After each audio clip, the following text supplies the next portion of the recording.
Welcome to our witnesses. Good morning. The committee meets today to receive an update on the readiness and posture of U.S. Special Operations Command and U.S. Cyber Command.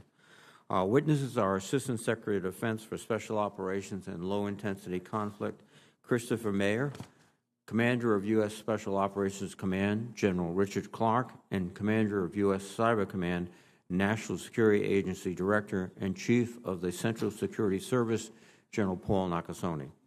I would note this is likely General Clark's last appearance before the committee, and I would like to express my appreciation for your 38 years of service to the nation, including as the Commandant at West Point and Commanding General of the 82nd Airborne Division, but most importantly, 3rd Battalion, 504th Parachute Infantry Regiment. Thank you very much, sir. On behalf of the committee, I hope our witnesses will convey our appreciation to the men and women you represent and their families for their dedication and professionalism. For the first time since Congress reformed the responsibilities of the Assistant Secretary for Defense for Special Operations and Low-Intensity Conflict, or ASD SOLIC, more than 5 years ago, the office has, again for the first time, a Senate-confirmed Assistant Secretary and a full-time Director of the Secretariat for Special Operations, focused on the advocacy and oversight of Special Operations forces. These positions are critical to ensuring our Special Operations forces are trained, equipped, and organized to adequately support our national defense strategy. I appreciate the Department's efforts over the past year to institutionalize the role of the ASD SOLIC, but I remain concerned that the number and expertise of the personnel assigned to supporting the office's service secretary-like responsibilities continues to fall short of what is required. I hope the Department will prioritize and accelerate these hiring efforts in the coming months. The threat from violent extremist groups like ISIS and al-Qaeda, while diminished, remains real and will continue to require the sustained application of special operations capabilities that have been honed over the last 20 years. Additionally, long-term strategic competition with China and Russia, as well as the challenges posed by Iran and North Korea, increasingly require the tailored and often clandestine capabilities that only our Special Operations Forces can provide. Following our withdrawal from Afghanistan, the Special Operations community is at an inflection point. Assistant Secretary Mayer, General Clark, I look forward to an update regarding your efforts to focus and prepare our Special Operations Forces for the challenges ahead. In particular, I would ask that you discuss the capabilities we need to build an enduring advantage over our strategic competitors, how you are shaping the force of the future through recruiting, retention, and building a culture of accountability, and how you are addressing the unique challenges faced by Special Operations families. Turning to Cyber Command, General Nakasone, the commander of U.S. European Command, recently testified to the committee about his appreciation for the performance of your command and the National Security Agency prior to and during the Russian assault on Ukraine. Please convey our gratitude to the personnel under your command for their exceptional work. I also want to commend General Nakasone, the President and his staff, and the leaders of the intelligence community for the unprecedented and skillful release of intelligence over the last several months that expose Russia's aggressive intentions and deceitful activities. Intelligence officials are understandably cautious about revealing hard-won insights on adversaries, but this current strategy has proven highly effective in strengthening the international community's response and creating dilemmas for Vladimir Putin. This is a great example of competing effectively in the information domain, and I hope we will continue to make this kind of creative use of intelligence information. General Nakasone, you have been working to mature the cyber force and advance its capabilities to conduct defensive, offensive, and supporting intelligence operations to counter our adversaries. I know that improving the readiness of our cyber mission forces is your highest priority. For you to succeed, however, the military services must increase their numbers of qualified and trained personnel for this mission set. Compounding this challenge, the private sector has realized the immense value of our highly skilled military cyber operators and is offering them very high compensation to leave the military. The services must adjust accordingly by providing a combination of incentives to retain these personnel. And I would note that Senators Manchin and Rounds are holding a cyber subcommittee hearing focused on this critical topic this afternoon, and I would welcome your thoughts on the issue. And again, I commend both Senators Manchin and Rounds for their forward-looking and insightful approach to the problem. Over the past several years, Cyber Command and the NSA, working jointly, have taken vigorous and sustained actions to defend our elections from foreign interference and malign influence operations.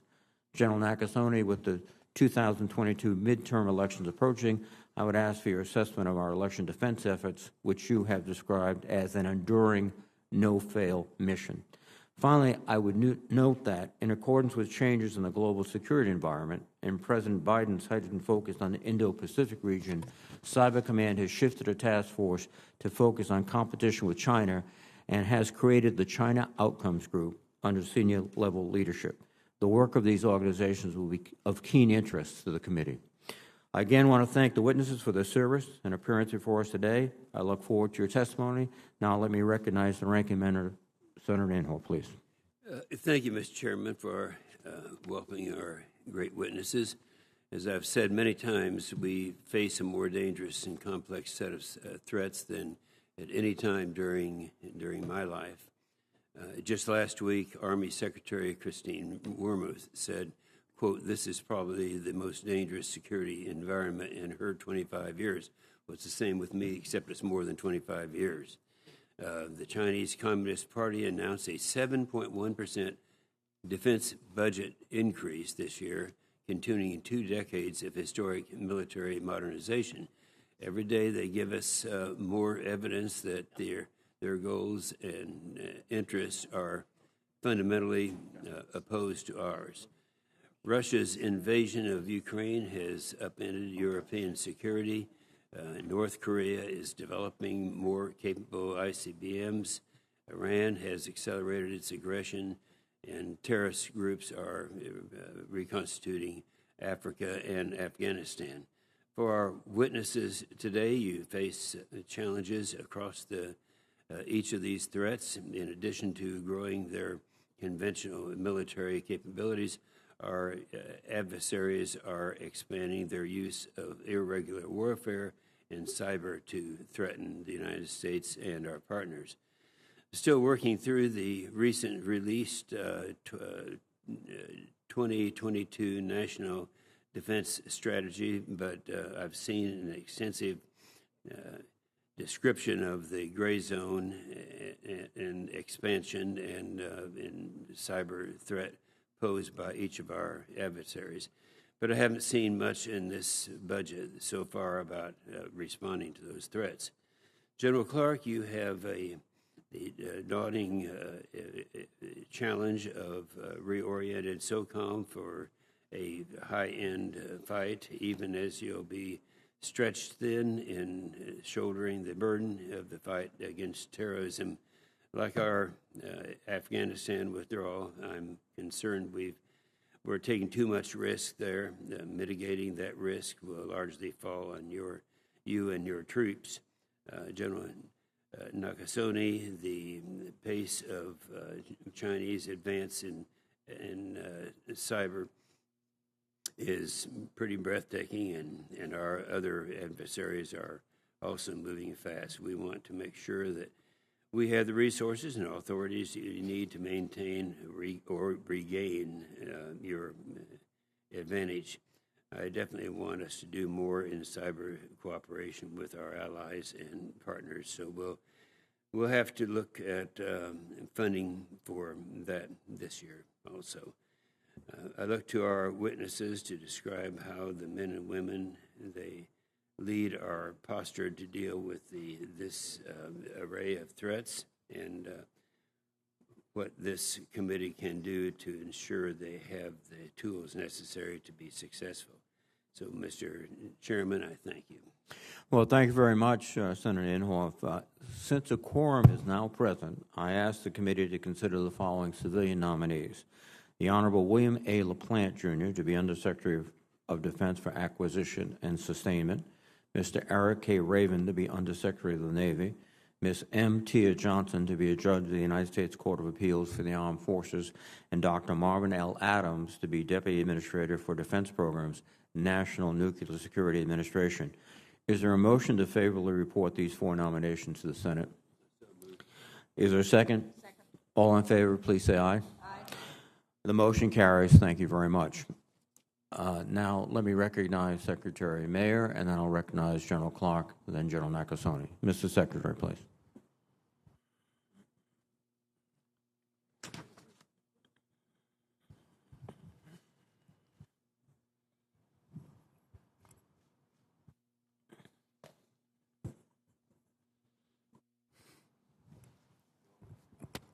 Okay. Sorry about that. You might want to pull that as close as you can get to your, some of us can't hear.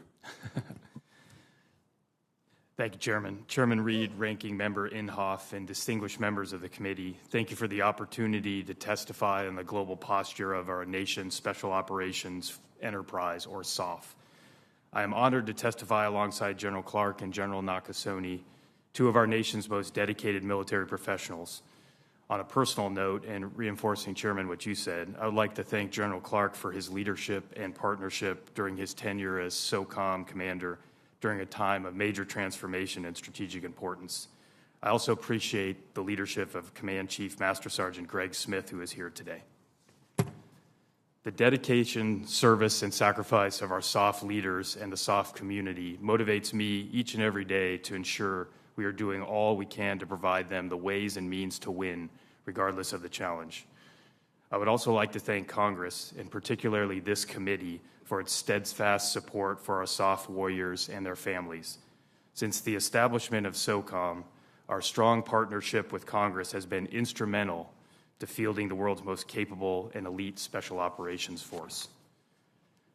We continue to make progress in advancing Congress's intent to institutional the role of the office I lead, the Special Operations and Low-Intensity Conflict within the Department, or SOLIC.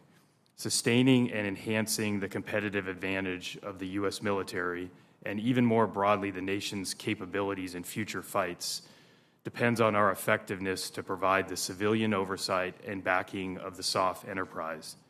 This group of extraordinary military, civilian, and contractors has proven itself over so many decades to be essential to the U.S. military and strategic success. In today's increasingly complex security environment, the SOF enterprise provides our nation's leaders with agile, scalable, and discrete options to address challenges across the spectrum of competition, crisis, and conflict. SOF play an essential role in the national defense strategy by holding adversary systems at risk and by enhancing our allies' and partners' ability to resist aggression and malign influence. Even as we transform the SOF enterprise to meet the challenges of achieving enduring advantage through integrated deterrence and active campaigning, we continue to enhance our capabilities to conduct high-priority counterterrorism and crisis response operations. The President's FY23 budget request for SOF reflects these priorities in modernizing our maritime capabilities and investing in artificial intelligence and other key technologies. The budget also supports the Armed Overwatch program to ensure our SOF have the required support in remote and austere environments where they operate. As reflected in the FY23 budget, we continue to invest in the health and well-being of our SOF warriors and their families. Our flagship Preservation of the Force and Families program, or POTF, complements service-administered programs to address the unique physical, cognitive, psychological, and spiritual health needs of our SOF community. We continue to prioritize enhancing diversity inclusion within SOF. Drawing on a diverse set of talents and perspectives is essential to our success in a changing operational environment and to SOF's unique ability to engage and collaborate with allies and partners around the world. The number of women in our ranks continues to grow, and in the past 2 years, the first 3 women have successfully completed Special Forces qualification, and last year, the first woman qualified as a Naval Special Warfare Combatant Crew member, or SWCC. We are proud of these warriors' individual achievements and continue to actively promote a career in SOF for all who meet our rigorous standards. Lastly, I would like to briefly mention the war in Ukraine. Among many observations, it serves as a daily reminder of the importance of building the capabilities and resilience of our allies and partners. As we watch the Ukrainians employ a number of elements of irregular warfare against a larger force to great effect, we should internalize the need to continue to grow our own irregular warfare skills and continue to develop and refine irregular warfare options for our nation's leaders. Mr. Chairman, thank you again for the opportunity to testify today. I look forward to your questions. Thank you very much, Mr. Secretary. Excuse me. General Clark, please.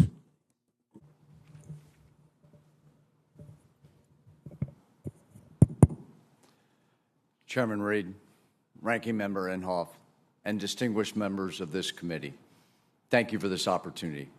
I am honored to testify alongside the Honorable Chris Mayer and my good friend General Nakasone.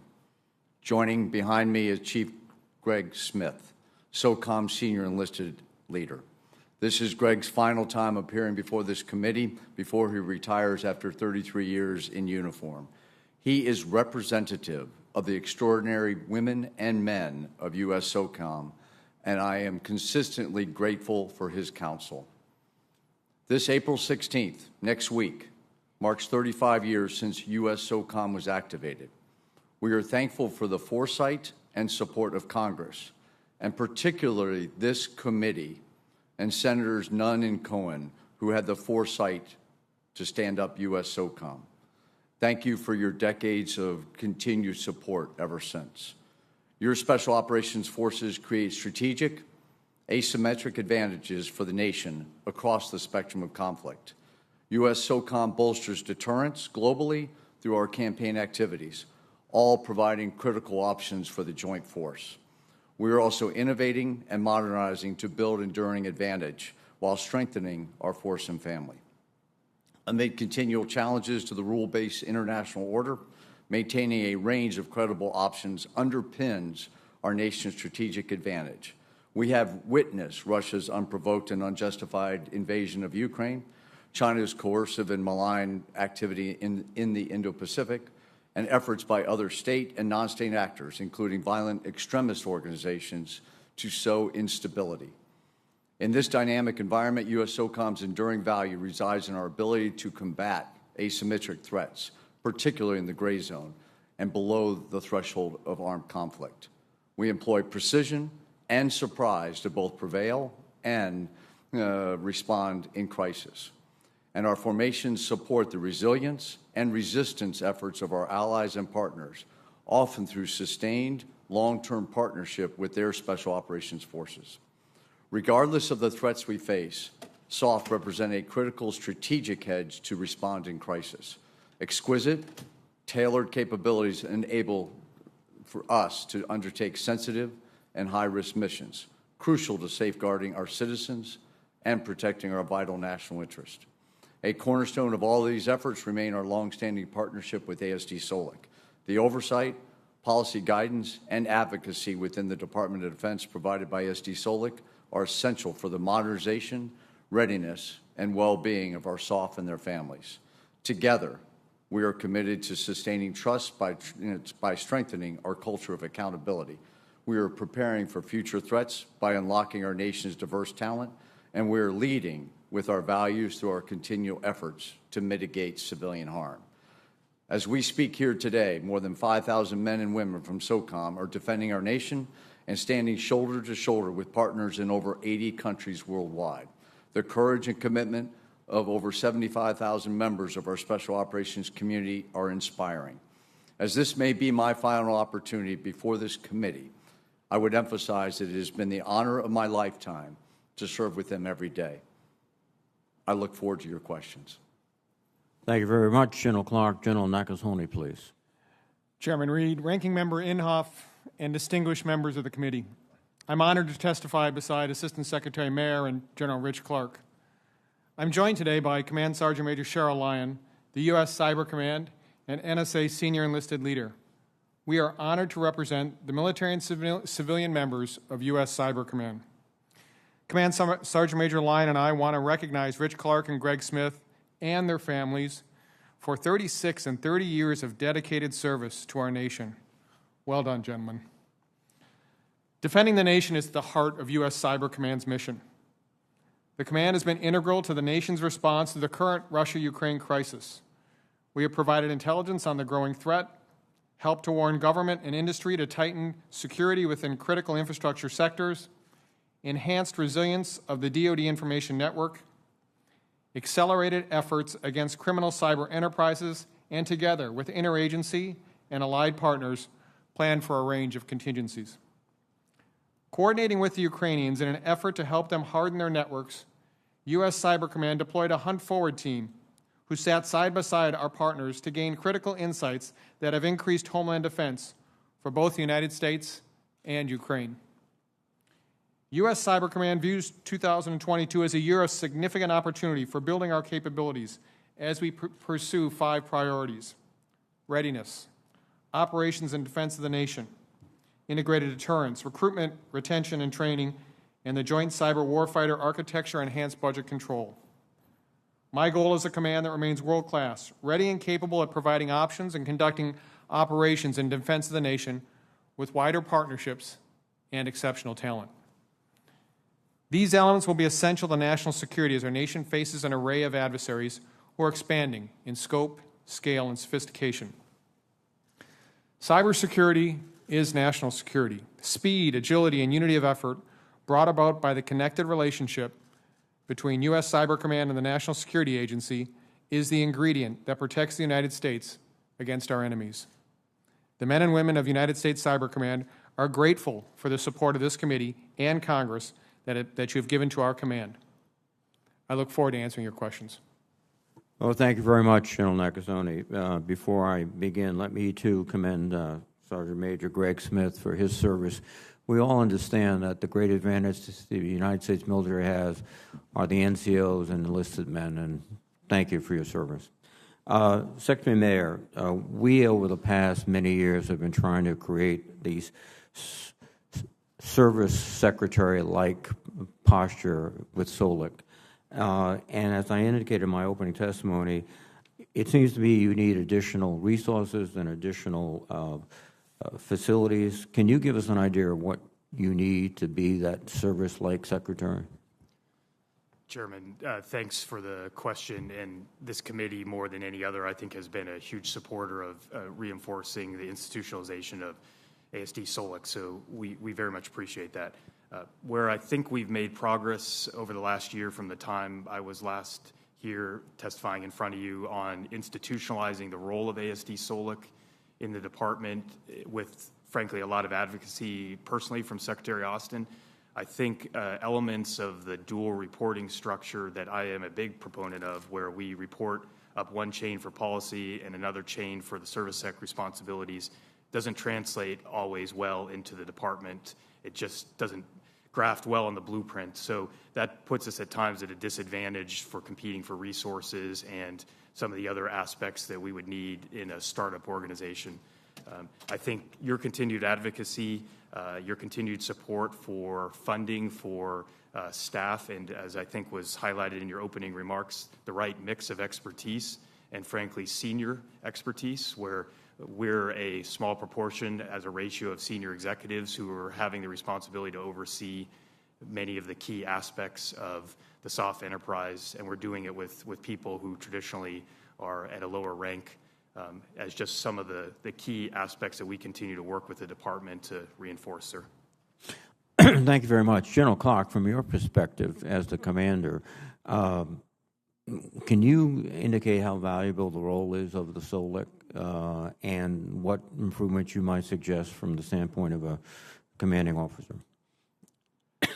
Thanks for the question, Senator. First, it's great to have a confirmed nominee that has been consistent in the position. Mr. Mayor now testified last year. Mr. Mayor is the 7th ASD SOLIC, either confirmed or acting, that I've had. So the consistency for SOCOM is very important, but it's also important for those deputy assistant secretaries and the structure within. The other aspect that I would highlight, Senator, is that Mr. Mayor now has a seat at the table with the other service secretaries that allow him to, one, provide advocacy for SOCOM structure and what we need to do in the future for the department, but also to provide that advocacy and insights as to what the secretary is thinking. And that's everything from human resource to the secretary's priorities, and that has been extremely valuable for this command, where sometimes we could be working more in the dark without Mr. Mayor at the table. So thank you. Thank you very much, General Clark. I was going to ask questions, General Nakasone, about the need for talented personnel, but I think I will cede that to Senator Rounds and Senator Manchin today in anticipation of the hearing. But I do have a question about the Social Media Data Threat Analysis Center. We authorized that in the NDAAs of 2020 and 2021. Do you agree that it would be helpful to have such a center to provide ongoing analysis and trends and also provide some deterrence, perhaps? Could you comment? Chairman, I can. Based upon my experience watching 2 different election cycles and the work of our adversaries to attempt to garner greater influence, I think such a center would be helpful. Here's what the center really needs to do, though. It needs to be able to look at all of the full spectrum operations of what our adversaries are doing. What are the tactics? What are the tradecraft? What are the procedures that they're doing? And I think the second piece is that what would probably be most helpful is this center being outside the government, federally funded research center, or perhaps another center that is obviously in support, that's able to attract the talent and remains very, very vibrant and dynamic in its approach. Well, thank you very much. Again, gentlemen, thank you for your service. General Clark, please give my regards to your father, who was my physical education instructor at West Point and passed me despite my inadequacies. Thank you very much. Senator Inhofe, please. I enjoyed that. General Nakasone, it's clear the threats posed by our adversaries in cyberspace is growing. China is using cyber to steal our cutting-edge technologies, and Russia is using destructive cyber attacks in Ukraine and elsewhere in the to determine the United States and our partners. General Nakasone, in the face of these serious cyber threats, your stance has been consistent and it's been clear on the benefits of the dual hat arrangement. And, you know, the dual hat arrangement, for some reason, has become controversial, and I think you and I both agree on this. But why is it that that arrangement is the best in the national security interest of the United States? Explain that to us. Senator, thank you for the question. I begin with just 2018, when I came into the job, both as commander of U.S. Cyber Command and the director of the National Security Agency, and I look at the change in terms of our national security today, in terms of what our adversaries in cyberspace are trying to do. We weren't thinking about ransomware in 2018. We weren't necessarily thinking about near peers in terms of their capabilities in 2018. Very, very focused on coming out of the 2016 elections, obviously the midterm elections of 2018, and then also being able to address a series of threats with counterterrorism. But over this past 4 years, as you've indicated, Senator, the world has changed considerably, and what we see is a speed, a sophistication, and a willingness for our adversaries to operate tremendously impactful within cyberspace. And so what we have done is to continue to mature the relationship between U.S. Cyber Command and NSA. How do we bring the best of what is being done in foreign intelligence and cybersecurity to the work that's being done on the command to be able to get after our adversaries? This is what changed. And so 1 + 1, we don't want it to equal 2. We wanted a force multiplier of 5 or 10 that can get after our adversaries. And we're not alone at this, Senator. Our adversaries are doing the same thing. Mm-hmm. Thank you. That's a great response. China views Africa as key to its global ambitions, which is why they built their first overseas military base in Djibouti. And people don't realize that it's not just that military base in Djibouti. That was the first military base, period, in their history. And so they want to build another one in the west coast of Africa. Now, we witnessed this in Djibouti, and the bulk of the U.S. forces in Africa are special operations troops who work with our partners to build capabilities, collect intelligence, and push back on China, Russia, and terrorist groups. We should deploy more of these troops to Africa, given the growing threats that we have pointed out several times in Africa. General Clark, what's your assessment of what the Chinese military seeks to accomplish in Africa, and what can our special operations forces do to confront these growing threats? Senator, I've been to Djibouti many times and also see it as a strategic location, not just for Africa, but what it gives for a platform, for us to conduct counterterrorism missions into the Middle East with its proximity to Yemen. And our is a key strategic hub there. The Chinese clearly see the same thing. For U.S. Special Operations Command in support of AFRICOM, there it's to ensure that the violent extremist elements there are disrupted so they cannot cause a threat back to the United States. As far as our ability by being there really allows us to get to see and sense what the Chinese pernicious behavior is inside of Africa, with a great interest specifically in collecting resources and minerals for the future. And by being there, it helps us to highlight those for the partners with whom we work. Well, and I'm glad that we have that opportunity. Mr. Chairman.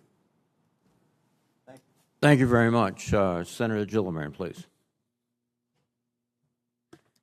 Thank you, Mr. Chairman. General Nakasone, it's great to see you, and I just want to give my gratitude to all three witnesses today for their extraordinary service, especially General Clark on your retirement. You've really been a bright light for many, many years, and we're grateful for everything you've done.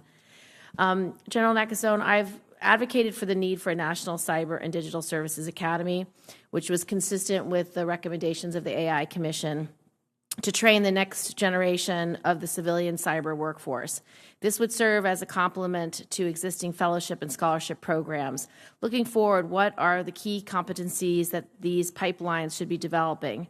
And second, and related, DHS is still in the pilot phase of their new DHS cybersecurity talent management system, where they seek to more quickly onboard 150 new cyber personnel outside of the traditional OPM process. Are there any early lessons that can be learned from this and helpful to the DoD in increasing civilian hiring? So, Senator, I think the first lesson that we have to is we need the largest pool as possible. This is a critical piece of what our nation's going to do in the future. Cyberspace is where our nation stores its wealth and its treasure. And so as we take a look at that, being able to attract from broad ranges of our society that traditionally perhaps have not touched science, technology, engineering, and mathematics is an important first step. Secondly is focusing on some of the key competitive advantages our nation is going to need for the future. Data science, coding, artificial intelligence, machine learning, all of these are capacities that our nation's going to need well into the future. And the third piece, I think, is just the ability to attract and to focus on the mission of what really gets done here. This is what we've learned at the National Security Agency and Cyber Command is it's the mission that attracts people to work in this field. Thank you. Do you have any particular views on the development of the National Cyber and Digital Services Academy? Senator, if I might, let me take that for the record just so I give a more fulsome answer. I appreciate that. How many personnel are detailed to domestic agencies, such as DHS, to help protect domestic critical infrastructure? The 2018 MOU authorized 50 detailees. In 2020, DoD scaled it down to about 20, and as of last year, OIG report had only 10 filled. Obviously, we are trying to position ourselves to defend against any oncoming Russian cyber attacks, especially to the civilian sector. And as you know, about 80% of our cyber networks are civilian-owned and operated. So I'd like to know what your perspective is on this and how we can create better collaboration so that not only can DoD resources through the National Guard, but certainly NSA and other cyber security forces can be supportive of what we do to create cyber defense domestically. Senator, what we have done, we began not only with the ability, as this committee has allowed us to generate up to 50 personnel, but I think the first thing that we wanted to do was make sure that we exchange liaison officers, which has been done now between ourselves and CISA. The second piece is focusing a part of my force on direct support to CISA. This is a discussion that Director Easterly and I have had. It's also the ability for us to look at and say, what are the areas that perhaps are unique for our force that might be available to CISA and the nation in the future. And the third piece is working very closely to better understand what are the competitive advantages that we might bring from U.S. Cyber Command to what is necessary for the defense of the critical infrastructure. Thank you. Thank you very much, General. And I'd like to work with you on creating a more formalized relationship between you and CISA for the future, because I know that the jointness efforts in New York City are among the best in the country. Currently, in our cyber protection with both assets from National Guard, NSA, NYPD, and FBI, we are collaborating now with over 50 entities that are deemed critical infrastructure, major banks, major supply chain, major energy, major water, and that is working extremely well. So also for the record, I'd be grateful for any thoughts you have on that collaboration, making sure it can become more robust and more formalized. I'd like your thoughts, if you have any today, but also for the record. Let me take that for the record, Senator. I did have the opportunity yesterday to speak with Director Easterly. We were actually in the same location and had an opportunity to just go over some of these topics. So that'll be a apropos time. Thank you, General. Thank you, Mr. Chairman. Thank you, Senator Gillibrand. Senator Fisher, please. Thank you, Mr. Chairman. General Clark, Special Operations Forces have an indispensable and outsized role in counterterrorism operations. Would you agree that without sustained CT pressure, terrorist groups are more able to focus on planning and preparing for external attacks?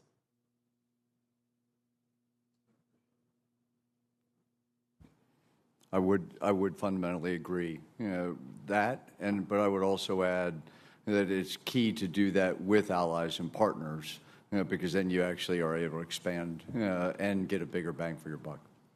As commander, you must be extensively familiar with challenges associated with conducting over-the-horizon CT operations, correct?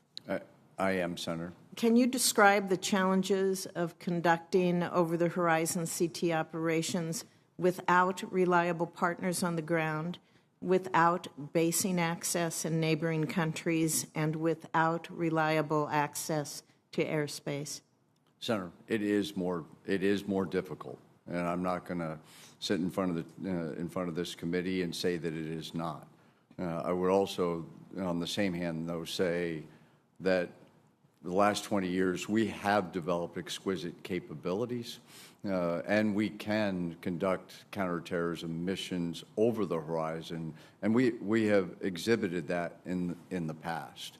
The most important aspect from my purview, and I've witnessed this multiple times, and you're referencing it, is the intel collection that is associated to ensure that you have that intelligence to conduct those operations. And we have been successful in the past, but have we been successful in the recent past, specifically in Afghanistan after we left? Senator, I can point to a recent raid in Syria to show that we have had success, and we continue to observe and monitor in Afghanistan, along with Central Command and other intel agencies.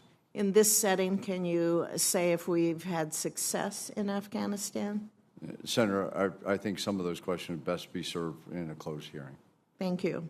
Secretary Meyer, has there been progress made towards securing any basing agreements or arrangements with any country bordering Afghanistan? Senator Fisher, there has been, but I'd prefer to talk about that in closed session due to the sensitivities. Okay. Mr. Secretary, our current strategy for countering terrorist groups in Afghanistan assumes an immense amount of risk. I'm also deeply concerned by the lack of intelligence collection capabilities that we have for Afghanistan. In December, CENTCOM Commander General McKenzie stated that, quote, "We're probably at about 1 or 2% of the capabilities we once had to look into Afghanistan," end quote. Does the department plan to devote any additional resources to ISR in Afghanistan, or is the department comfortable with the current level of risk associated with the current ISR levels? Senator, the department's looking actively right now at other forms of intelligence. I wouldn't limit it only to ISR, and there's other capabilities that I think can be surged, and that is an ongoing effort to look at those opportunities. Will you be able to discuss those in a closed setting with us? Senator, yes, I will be able to. Thank you. General Clark, for the better part of 2 decades, the counterterrorism fight has been your main effort in your command. The unclassified summary of the new National Defense Strategy clearly states that China is the pacing threat and de-emphasizes other persistent threats, including the threat from violent extremist organizations. How do you envision the demand signal from geographic combatant commanders changing given the shifting priorities under the new National Defense Strategy? Senator, the demand for special operations forces will always exceed the capabilities that we can provide. But what we are doing is to ensure that we are developing and modernizing to provide unique capabilities such as undersea modernization, maritime mobility, that could work very well inside the Indo-Pacific, and to do things that only SOF can do. We have recently stood up a Special Reconnaissance Enabling Command to look at our sensitive activities that can be applied globally. In your written testimony, you talk about rebalancing the activities, and if, for the record, if you could explain how Special Operation Forces are realigning to support the priorities that are identified in that National Defense Strategy, please. I will. I'll take that for the record, Senator. And thank you so much for your service to this country. Thank you, Senator Fisher. Senator Hirono, please. Thank you, Mr. Chairman. Thank you all for testifying, and a special aloha and mahalo to General Clark, as this may be the last time that you are appearing before this committee. Question for General Nakasone. In your prepared remarks, you note that one of your priorities is maintaining a skilled cyber workforce through recruitment, training, and retention. And we all know that that the recruitment and retention in this area is particularly important. We have a number of cyber education programs in Hawaii that work collaboratively with NSA and DHS, such as the National Center of Academic Excellence in Cyber Defense and Center of Academic Excellence in Research. However, we also struggle to retain these trained cybersecurity experts in Hawaii, where opportunities do exist. But yet, we are competing with the private sector, among other entities. Are you able to meet the demands of an ever-changing cyber landscape with the talent that you currently have? General Nakasone? Senator, thank you. Very specifically, yes, right now, but we need to be postured for the future. To give you an example, we stood up at U.S. Cyber Command this year the Academic Engagement Network, over 92 universities across 40 different states, to include the University of Hawaii at Manoa, of which I've had the ability to go and actually talk there and talk with the students there. This is an incredibly important piece of what we do, because my sense is that as good as our technology is, it always comes back to people. And so our talent initiatives right now are focusing on being able to develop the next generation. And so while we have enough for today, our nation needs more for tomorrow. I think it's a constant need, and so we have a situation where we need to recruit or encourage a lot more people into the STEM areas, wouldn't you say? That's correct, Senator. In fact, we have a program with the National Science Foundation, Next Generation Cyber, that's being run by NSA and the National Science Foundation, of which we have camps every summer for K through 12, generating interest in science, technology, engineering, and mathematics. And are you finding that you are able to recruit women or girls and minorities into these programs? Senator, we are. However, again, I point to the fact that it's not enough, and we need to do better in the future. Right now, our force is 35% female in terms of our overall strength on the civilian side and about 20% on the military side. Overall, in the cybersecurity industry, it's a 20%. That's a very, very low number for our nation. And so I'm concerned about our command, our agency, and certainly our nation in this area. So I think that whatever programs, educational programs that we have that would encourage more women and minorities into the STEM fields are important, wouldn't you say? I agree, Senator. I think the other piece that I would add, being the son of two educators, is ensuring that the teachers, that we're able to bring this curriculum to the teachers that are so instrumental in being able to sow the foundation for the future. I agree. I know that we have to do a heck of a lot more to encourage particularly women and minorities because that is a vast, untapped group of individuals. Again, for you, it is likely that many of our military installations in the Pacific would be targeted in the event of conflict with China. And it's clear we need a flexible and resilient approach to logistics in the Pacific. In her testimony last week, General Van Overst, commander of U.S. Transcom, highlighted cybersecurity as a chief threat to her mission as it pertains to contested logistics and highlighted partnerships with Cybercom. In what ways has Cybercom integrated with the Stratcom and Indo-PACOM regarding the vulnerability of our assets spread across the Pacific? Two ways, Senator. First of all, being able to ensure that the network that U.S. Transportation Command utilizes, along with a series of private sector companies, this is an unclassified network, is resilient and assured in terms of being able to do that. We've had special focus on U.S. Transcom. The second piece is working with U.S. Transcom, U.S. Indo-PACOM, and other combatant commands to ensure that the partnerships that we have built in the Pacific and Europe are foundational to being able to ensure the cybersecurity of these nations as we continue to partner with them. I do have a few more questions that I'll submit for the record, but I'd also like to join the chairman in expressing our congratulations to you, General Nakasone, for exposing Russia's aggressive intentions regarding Ukraine. That was very helpful to enable all of us to be much better prepared for this terrible war that is happening in the Ukraine. Thank you, Mr. Chairman. Thank you, Senator. I'll pass it on to my people. Thank you, Senator Rono. Senator Rounds, please. Thank you, Mr. Chairman. First of all, let me begin by just saying, gentlemen, thank you for your service to our country. And General Clark, to you and your team, what you have done over your years of service will make a difference in the safety and security for our country for years to come, and thank you. General Nakasone, my understanding is that the administration has launched an interagency review which could lead to revisions to the National Security Policy Memorandum Number 13, or NSPM 13. For my colleagues who may be unfamiliar with this document, the NSPM 13, along with NSPM 21, allows the delegation of well-defined authorities to the Secretary of Defense to conduct time-sensitive military operations in cyberspace.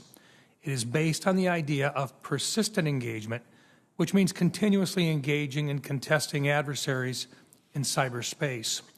Now, recognizing that you have just talked about dual-hattedness and the fact that that has worked successfully, and I think you're absolutely correct with regard to the dual hat that you wear, would you share with us with regard to the cyber effects that you've been able to conduct? We've made a difference with NSPM 13 as well. Could you just share with us, before NSPM 13 was in effect, which came into effect after the first year or so of the Trump administration, but prior to that, how many cyber operation or cyber effect operations were conducted prior to that time in the previous 4 or 5 years? Senator, I know of no effects operations that were conducted prior to 2018, but I would like to take that question just for the record to make sure that I look back since it's before my time. Thank you. I think, recognizing that we're in an unclassified setting, would it be fair to say that the number of these operations greatly increased after NSPM 13 went into effect? Senator, two critical events took place in 2018. One was this committee allowing cyber to be a traditional military activity in the FY19 NDAA. The second piece, as you highlighted, was National Security Policy Memorandum 13. So, be fair to say that the NSPM 13 would have been considered as playing an important role in enabling you to protect the 2018 and the 2020 elections, along with recognizing that it is now part of a traditional military activity? That is correct, Senator. How would you, if they were to change the NSPM 13 and the authorities that you have, is there a possibility that your capability to conduct cyber effects operations may be affected? So certainly, Senator, we would take a look at any changes, obviously, and we will adjust to those changes. But significant changes to that NSPM, it could affect what we need to do. Thank you. General Nakasone, the members under your command are highly trained technical experts. There is a high demand in the global market for their skill sets. I understand that the service components are responsible for recruiting and retaining these individuals, but their retention directly affects your ability to conduct operations. And Senator Manchin, as chair of the Cyber Subcommittee, and myself as ranking member, I know we're having a specific subcommittee discussion on that this afternoon, but in this open setting, I think it's critical to discuss the need about, number one, either the volume of individuals coming in, the ability to retain them for a longer period of time, but also when they come to you from the services, because they are theoretically supposed to be trained at the service level and then delivered to you for the operations. Are they in a position today to be used directly in operations, or do you have to go through an extensive retraining or additional training of these individuals? Senator, first of all, thanks to you and Senator Manchin for the hearing you're going to hold this afternoon. When I look at readiness, really three parts to the readiness with our cyber forces. First of all, what the services are responsible for. The man, train, and equip piece of that for 6,187 cyber warriors. Secondly, it's what we at U.S. Cyber Command, the National Security Agency, must do to provide additional training. This is above and beyond what someone would come into the service and need to be able to effective on our teams. And the third piece is, I think, the critical piece that you've highlighted, which is retention and the ability for our cyber warriors to continue to stay within our force. That's a shared mission between the service and U.S. Cyber Command. I take that very seriously. I've worked very closely with the service chiefs to make sure that all three of those areas are going to be balanced in the future. We have work to do. So in other words, if you get them and they're not ready to go on the job day one, and you're training them, that takes time away from the time that they are then available for your use by a significant amount of time. It does, but I would say, Senator, that there is a basic level that the services have to meet, and for the most part, they meet that all the time. It's us being able to do the advanced training that's so necessary for them to be effective as part of our teams. Thank you. Thank you, Mr. Chairman. Thank you, Senator Round. Senator Shaheen, please. Thank you, Mr. Chairman. And General Clark, thank you so much for your service. Thank you all for testifying this morning. General Clark, I know that the New York Times has pointed out that you all had been very involved in Ukraine, and we discussed this yesterday in terms of providing training to them that began in 2014. Can you talk about how important that has been in providing the expertise that we're now seeing on the battlefield in Ukraine? Senator, I'd hit a few highlights. One is the competency towards the security force assistance, and specifically the high-end training that we did for the Ukrainian Special Operations Forces. But I would also highlight for the committee the military information support ops, or information warfare, that we had a dedicated team that was in the Ukraine for 8 years providing that. And that was everything from billboard to print to using internet-based capabilities, along with civil affairs teams that we're working with them. And that it really, as we see today, the resistance that the Ukrainian forces have held and the training that they were given, I think, is directly contributed to the success on the battlefield today. Thank you. And you mentioned the importance of the information warfare that has occurred there, and clearly Ukraine has been masterful at what they've been doing. Of course, Putin also has done a good job in preventing his citizens in Russia from knowing what's actually going on the battlefield. So can you talk a little bit about whether we should develop, or maybe we already have, a gray zone strategy to encompass that kind of information warfare as we're looking at particular conflict areas around the world? Senator, you're pointing at a really key factor, and yes, we have already begun this in coordination with ASD Solic and truthfully with Cybercom, where much of the delivery of information resides. It is critical, and I would say we already have the authorities in many cases to conduct information operations. We just have to make sure that they are in fact directed at the right audiences, and that we work very closely with our Department of State colleagues and the interagency, so that we're delivering proper effects at the right point in time. Thank you. And General Nakasone, what's Cybercom's role in defending the homeland from foreign cyber threats beyond just the critical infrastructure protection? And how are you working with public and private partners to protect the country?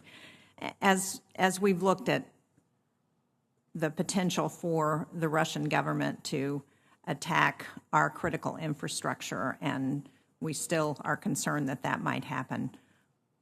Senator, what are you doing? Senator, it begins outside the United States where my authorities rest, and that's through a series of persistent engagement campaigns against malicious cyber actors that intend to do our nation harm, with the National Security Agency being able to release that information. So when we do a hunt forward operation in a specific country, being able to understand the tradecraft and the malware, and then releasing it publicly provides an antidote to what they might do. And then within the United States, working closely in support of Department of Homeland Security and CISA, providing them any assistance that they need in terms of capacity or capabilities. Thank you. Mr. Mayor, one of the things that we've seen, and you mentioned this in your opening statement, you talked about the effort to encourage more women to join SOF. And we have seen in Afghanistan with the female tactical platoon, in Syria with the women's protection units.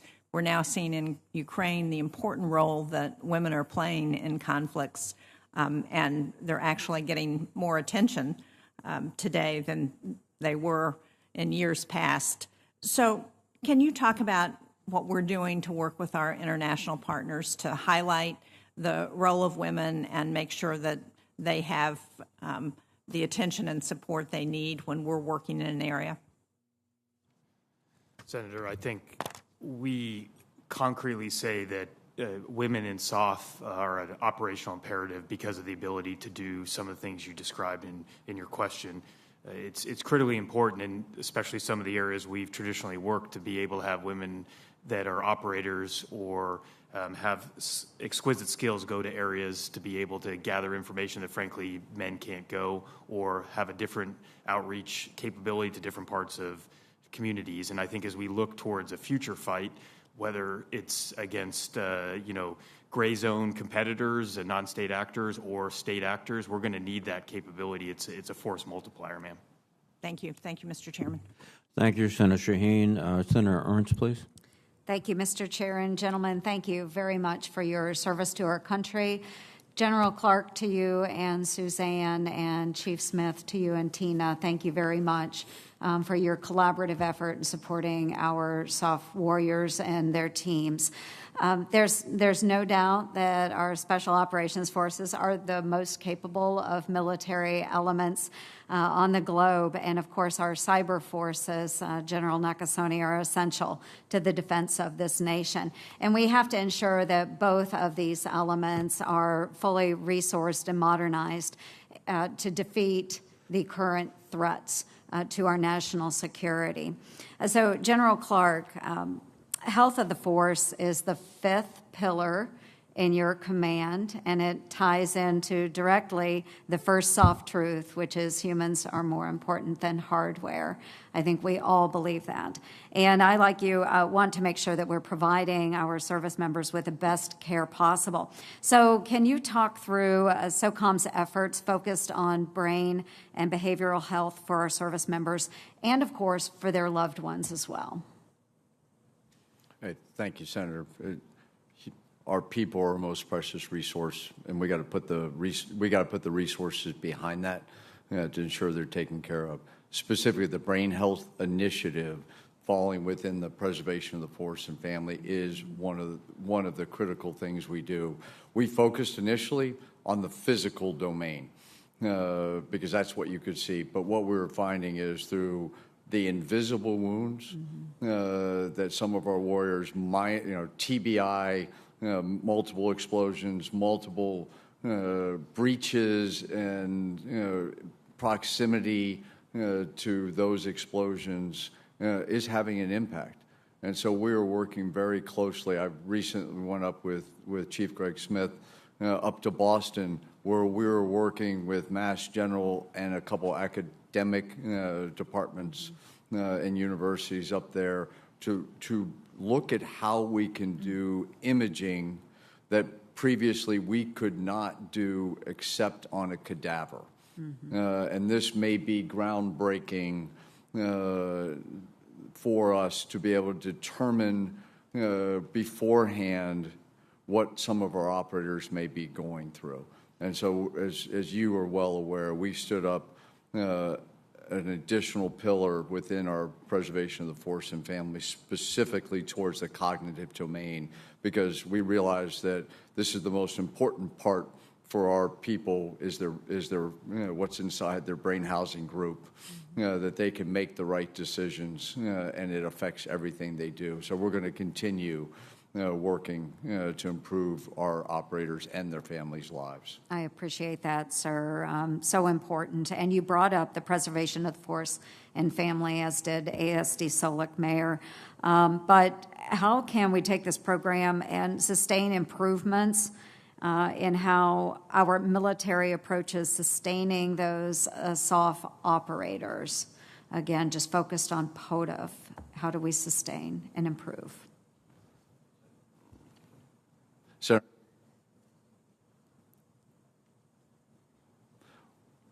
the key for us is the sustained funding that we need in order to do that. We have many, and most of that funding actually attributes to the people that we have to support the preservation of the force and family program. Mm-hmm. Thank you. And just very briefly as well, I want to talk a little bit about your operational posture, General Clark. So I am frustrated by a number of mobilizations within terror networks, whether it's Russia and China across Africa, what we see in South America, Eastern Europe, all these hot zone conflicts that are currently ongoing. What does supporting your unfunded requirement list, or what I like to think of as a risk assessment list, buy us in these particular theaters? Senator, what it provides us, if we find support for the unfunded, it buys down risk because we are able to modernize faster, and then we are also to ensure readiness, that we are placing the appropriate dollars towards those unfunded requirements. We'll buy some of that back. And for me, Mr. Chair, that's extremely important that we're able to focus on these unfunded requirements because they are so important within the area of SOCOM and making sure that we are taking one of our smallest, most agile elements and being able to use them as a force multiplier. So thank you, Mr. Chair. Thank you, gentlemen, very much for being here today. Thank you very much, Senator Ernst. The vote has commenced, and as I indicated at the beginning of the hearing, and with the concurrence of Senator Inhofe, we will recess for approximately 10 minutes. We'll rejoin the hearing at the call of the chair, but approximately 10 minutes so we can accomplish this vote and then get on with the hearing. The committee stands in recess.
Let me call the hearing to order again, and I thank the witnesses for their understanding as we voted.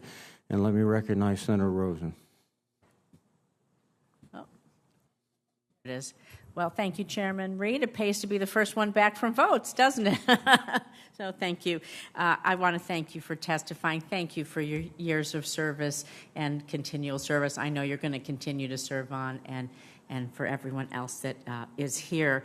But we've got a lot going on with Russia, so I want to talk about Russian cyber threats, General Nakasone, because last month President Biden warned that Russia is exploring options for cyber attacks targeting the U.S. The elevated threat level comes as we know Russia's launching cyber attacks against Ukraine, hitting the country's national telecommunications industry just last week, and causing great denial of service disruptions. And so last week, Senator Rounds and I called on the administration to brief Congress on how we're protecting critical infrastructure right here in the U.S., and I'm happy to report that just last night, Director Easterly was with us in a classified briefing to talk about what CISA is doing. And so can you tell me how Cybercom has been coordinating with Ukraine to harden their networks? And as you conduct your hunt forward operations to identify network vulnerabilities, are you sharing that not just with Ukraine, but all the NATO allies, particularly the border countries that were helping to provide that military and humanitarian relief? Yes, Senator, as I mentioned, we had a hunt forward team that deployed to Ukraine at the end of 2021 and spent well over 2 months working with our partners there to harden their networks, focused on a number of key critical assets. The big piece about Hunt Forward, though, is not only the fact that we understand the networks of our allies as they and partners as they invite us in there, but it's also understanding what our adversaries are doing, and then, to your point, sharing that broadly, not only with our partners and NATO, but also with the private sector. Critical infrastructure is within the private sector, so as we expose these type of things, they're broadly being able to shine a light on this type of activity. Yeah, I think it's important, and I know this isn't classified, but can you speak broadly about some of the insights you might have gained as we think about, as the Russians have launched cyber attacks on Ukraine, and we think about the heightened alert, the shields up, how we're trying to do that here? Can you speak broadly about some of the insights that we've gained? Are they using their state-sponsored networks? Are they using criminal networks?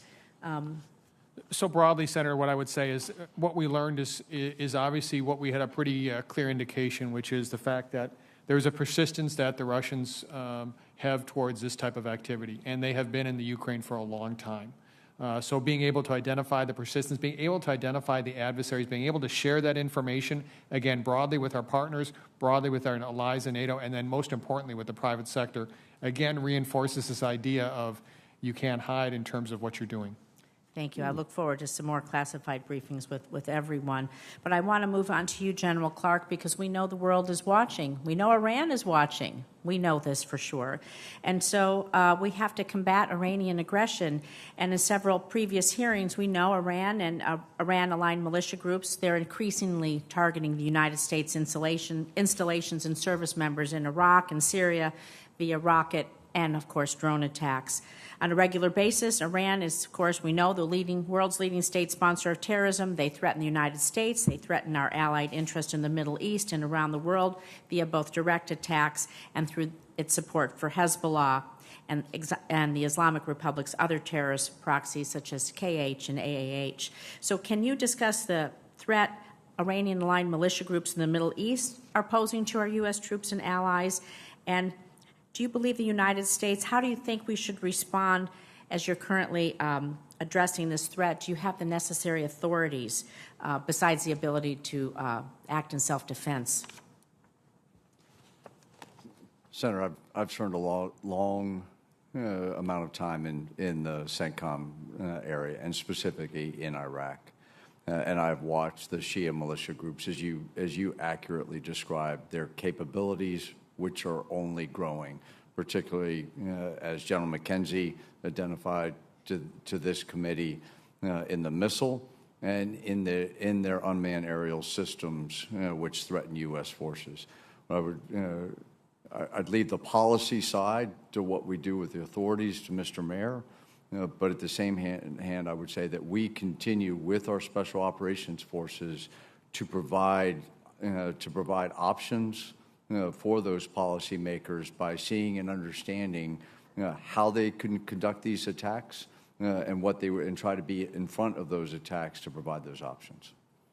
Thank you, Mr. Chair. I see my time is up. Yield back. Thank you. Thank you, Senator Rosen. Senator Tuberville, please. Thank you, Mr. Chairman. Thank you for being here today. General Clark, thank you for your service. General Clark, in January 21, the DoD awarded Teledyne Brown Engineering a contract to continue production on the Mark 11 shallow water combat submersible. These subs are used to deliver Navy SEALs and their equipment to special operations. When do you expect these Mark 11s to be delivered, all of them? I'll take that one for the record because we do have a timeline over years, Senator. But what I'm committed to, and take it broader, is that this capability for a maritime undersea collection is critical for our nation to be able to work in the littorals and team with the Navy to be able to do those type of operations. Do we need more of them? Senator, I think what we have requested has been sufficient, and if we believe we need more of that unique capability, because it's not just that delivery system, but it's other SEAL delivery systems that we're putting towards to give variances of the type of capabilities we will need. But if we need more, I'll come back to this committee and to the department. Good, thank you. Secretary Mayor, to what do you attribute the cost and time overruns of Block 2 of the dry combat submersible, an important asset for the Pacific? Senator, I'd like to also take that for the record. That's a complicated answer that I don't have all the details on, but we'll get you a written response. Take more than 5 minutes to explain that, probably wouldn't it? Yes, it would, sir. In November, Acting Secretary of Defense Chris Miller enacted the FY 217 NDAA requirement to elevate SOLIC positions to be a par with the other service secretaries, but last May, Secretary Austin reversed this decision, burying SOLIC back under the Undersecretary of Defense for Policy. SOLIC is still understaffed and isn't getting the routine direct access to the Secretary and Deputy Secretary. It should, as directed by the NDAA. As a service secretary, do you control acquisition and budget items in your purview?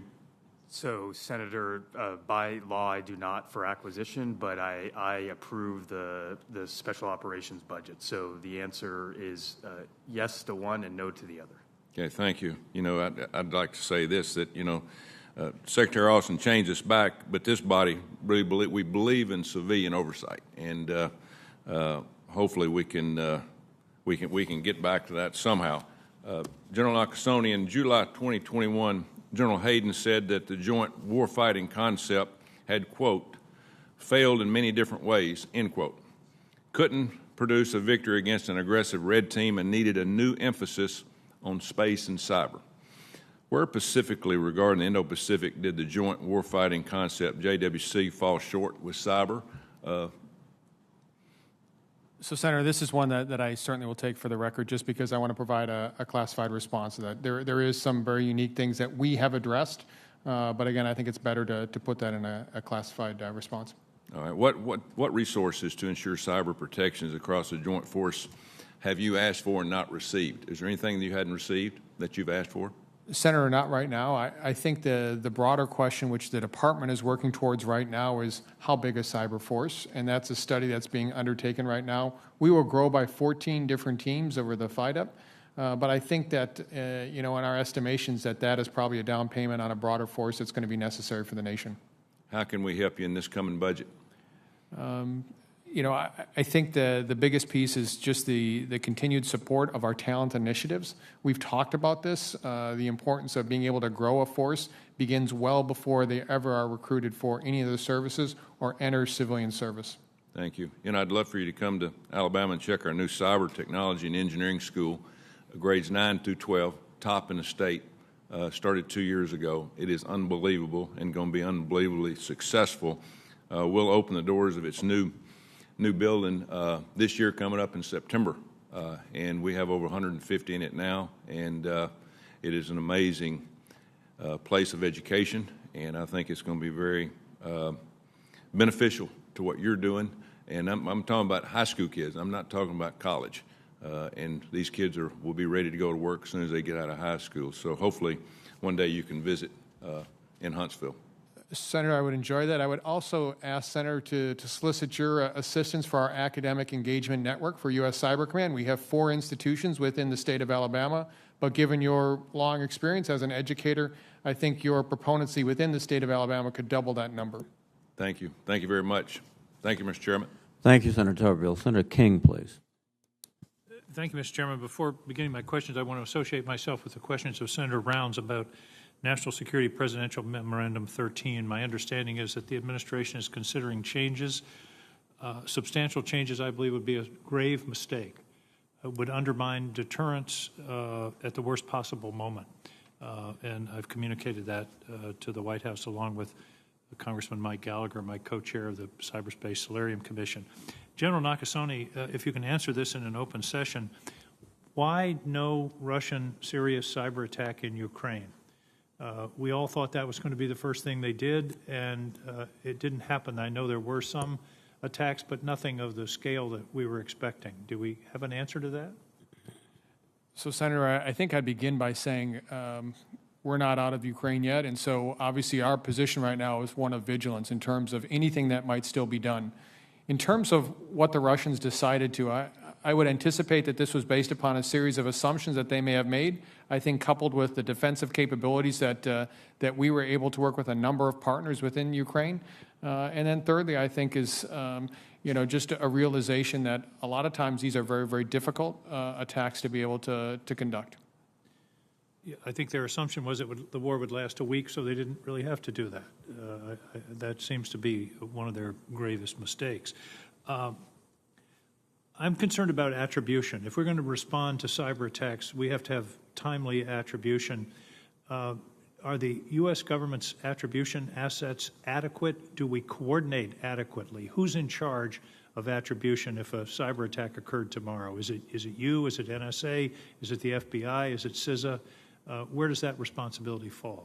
So certainly, Senator, there is a combination of all of those that lead to attribution, to include our partners as we work very closely with them. I think the other one that I would add is the private sector. You know, when you consider some of our private sector entities that have over 300 million endpoints in the United States, being able to understand what's going on there is critical for what we're able to see.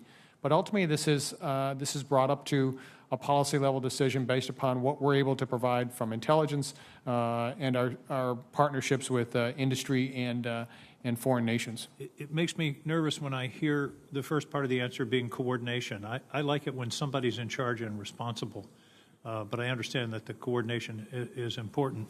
One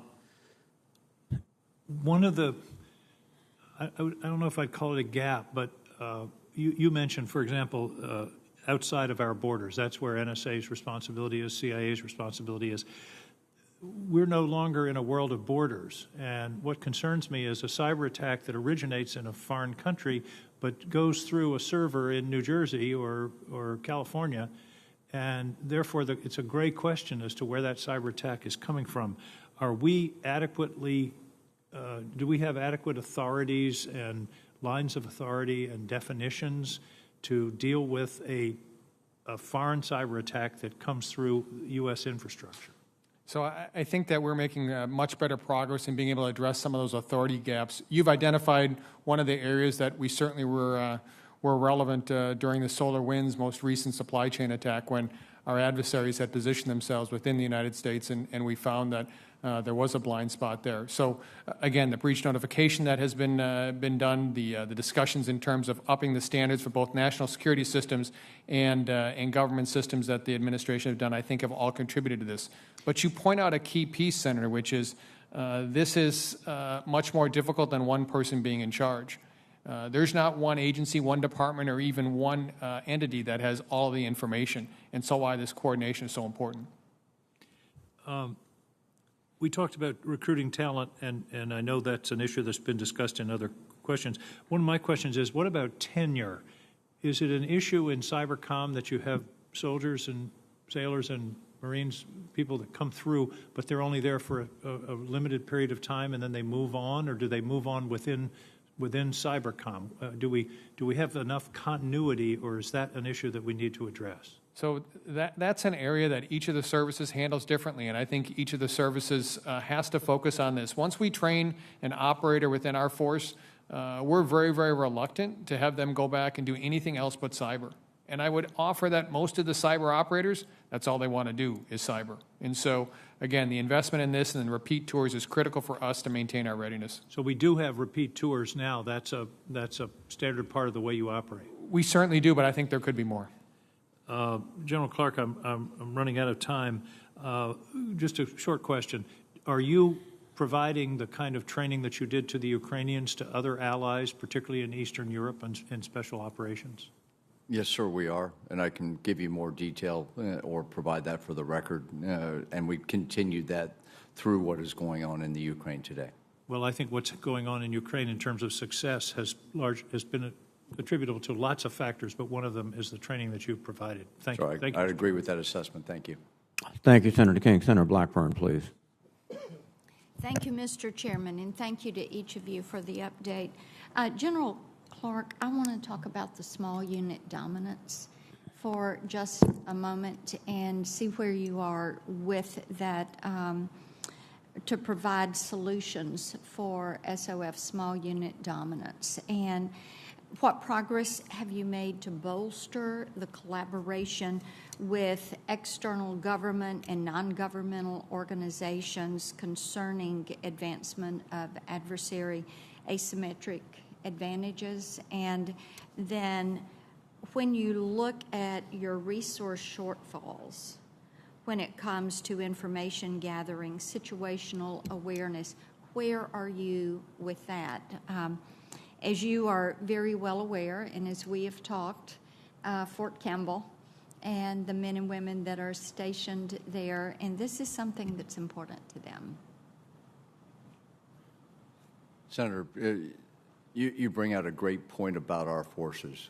Many times they are working in small teams and they're disaggregated, but they bring with that disaggregation some power of being able to work with foreign partners and providing them all the assets and tools and as we look at this at a point forward that very few could do.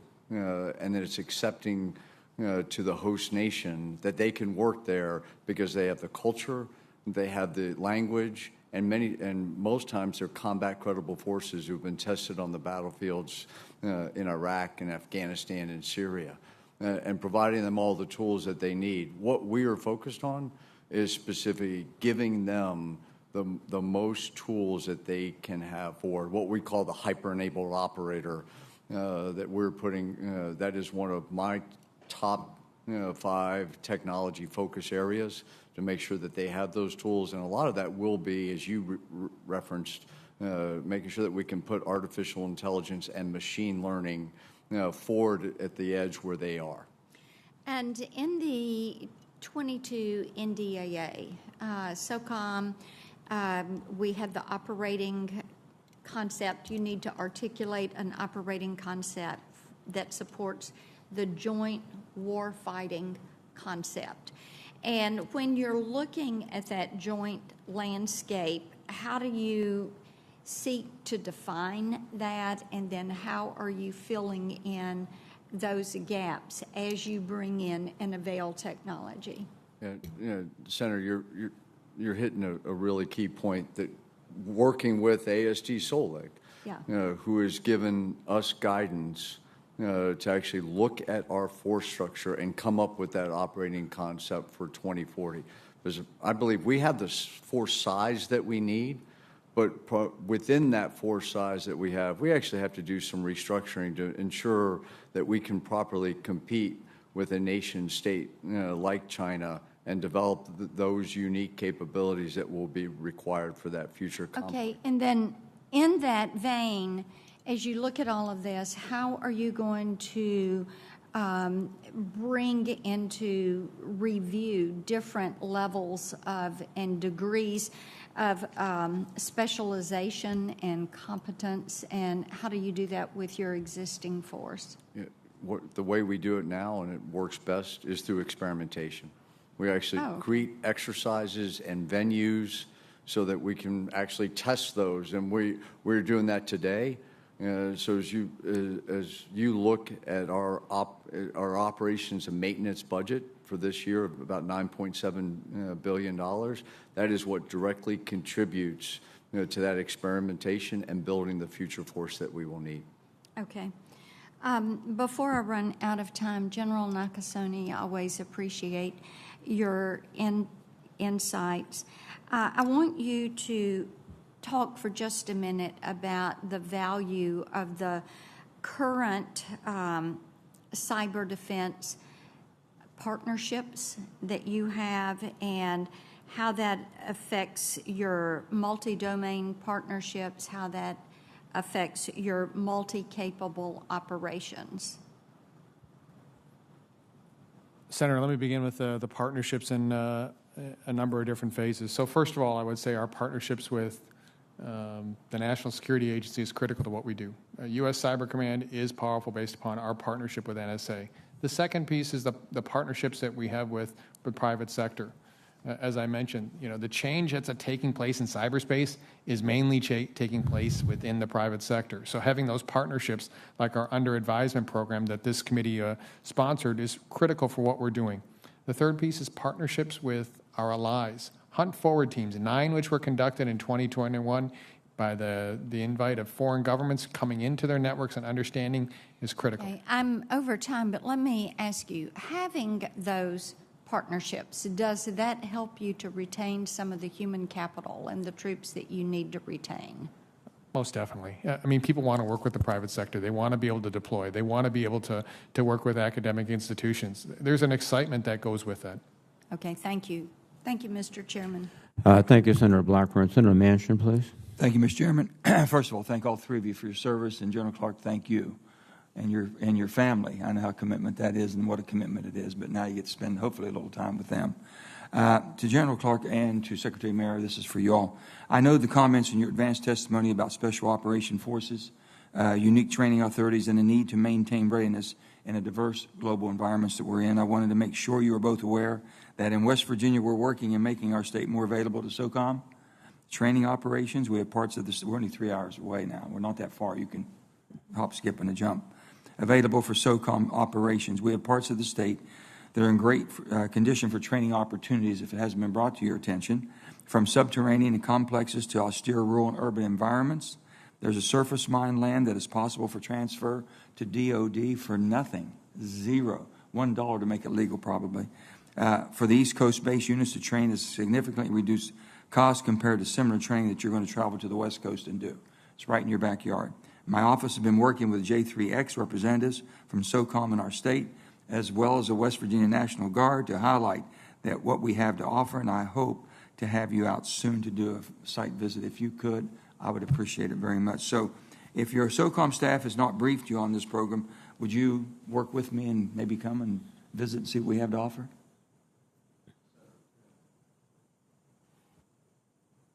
Senator, the SOCOM staff has briefed me.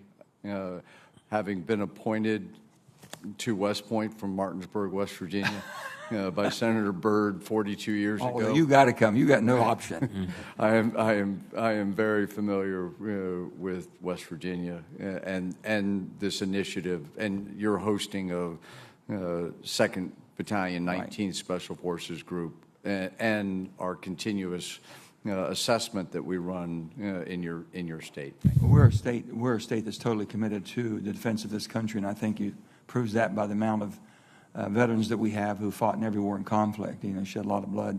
So we're ready to go, and we would love to have you all there because you'd be most welcome in whatever we have to offer. I'll switch. I've always said this too. They said about West Virginians fighting. I says, when there is no really a good fight going on around the world, we fight each other just to stay in practice because we're ready, just like Alabama. So General Nakasone, this is for you, okay? As chairman of the Cyber Subcommittee, I'm particularly concerned that it is only a matter of time before cyber criminals and bad actors launch attacks on our commercial space assets, particularly our global positioning system. Cyber and space realms are intertwined, and it is imperative for Cybercom and Spacecom to work in lockstep, because of every system Spacecom uses has a cyber component that has to be secure and reliable. So how are you all working together? And if it's things you can talk about, if not, we'll do it in a secured setting. So again, it begins with the ability for us to work closely with U.S. Space Command. We put a cyber integrated planning element into Space Command headquarters last summer. This is our ability now to work hand in hand with General Dickinson and his staff to be able to plan those type of operations. How about Nitro? Pardon me? Nitro, you know. If I might come back to you on that, Senator. That's Thank you. what I thought. Okay. We'll do that. And also, General Nakasone, a few weeks ago we heard from Stratcom and Spacecom on their readiness posture. Maintaining our nuclear deterrent and preserving our ability to operate in space are fundamental to today's great power competition with Russia and China. I believe that both of these missions are connected to our cyber defensive and offensive capabilities. The cyber, space, and nuclear missions have to be interconnected and cannot operate in vacuum. So given that the cyber, my question would be, given the Cybercom is operating in a highly complex and ever-evolving environments, how integrated would you say that the efforts are between Stratcom and Spacecom right now? Totally integrated. And it begins with the assurance of our nuclear command and control and communications capabilities. I know that Senator King asked a question about, you know, what's going on and why haven't Russia. Are you seeing indications that we should have some concern there, that there might be movement in that area of cyber attacks? So again, Senator, I think that the President, as he announced last week with his indications of concern, we have concerns all the time. We remain vigilant, and we will continue to remain vigilant. Do you believe that we're adequately capable of stopping these horrible cyber attacks that could harm just the well-being of the average United States citizen? We are, along with our partners at CISA and the private sector. So everybody's on track. Thank you very much. No further questions. Thank you very much, Senator Manchin. Senator Cotton, please. Welcome, gentlemen. General Nakasone, let's talk a little bit about intelligence sharing with Ukraine. We've heard a lot about that over the last few weeks. You mentioned a little bit today in your testimony. Can you tell us exactly, like, how does that happen for you and your people at NSA and Cybercom? Do you have partners in Ukraine that you're going direct to with intelligence we share? Is it going up in the United States government and then going to them somehow? Just give us a little more visibility. So, Senator, if I might, I think this is a great conversation for this afternoon or right after in closed testimony, just because I can lay out the numbers and the procedures upon which we do this. Okay. We'll have that conversation in a closed session. I would like to know what kind of limitations that you face on what you're able to share, if any. Has the administration put limitations on your ability to share actionable intelligence with Ukrainians? So, Senator, again, there is policy guidance that we follow at the National Security Agency with regards to the sharing of that intelligence. Are you allowed to share intelligence that would allow or facilitate strikes into the Donbas region? Again, Senator, I think this is obviously better handled in closed testimony. Okay, we'll talk about it in closed testimony. I certainly hope that you and the rest of our government is allowed to share such intelligence, since Russia has announced that that is the main effort in Ukraine now, and that the White House is not nervous as a cat in a room full of rocking chairs about allowing Ukraine to retake some of its territory in the Donbas. General Clark, you've planned a mission or two in your life. Do you think it would complicate Russia's operations in the Donbas if they had to worry not just about Ukraine's defensive operations there, but also had to worry about potential offensive operations across the line of contact in the joint forces area? Senator, I believe that any time that that any nation has increased capabilities and knowledge of their opponent, it is helpful. I bet it would complicate the hell out of their planning, if you ask me. But anyway, we'll talk about it at closed setting.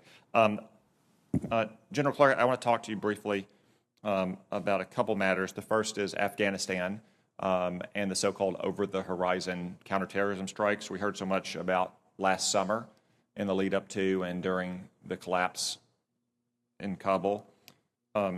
Since the last American soldier left Afghanistan, how many over-the-horizon strikes have we conducted in Afghanistan?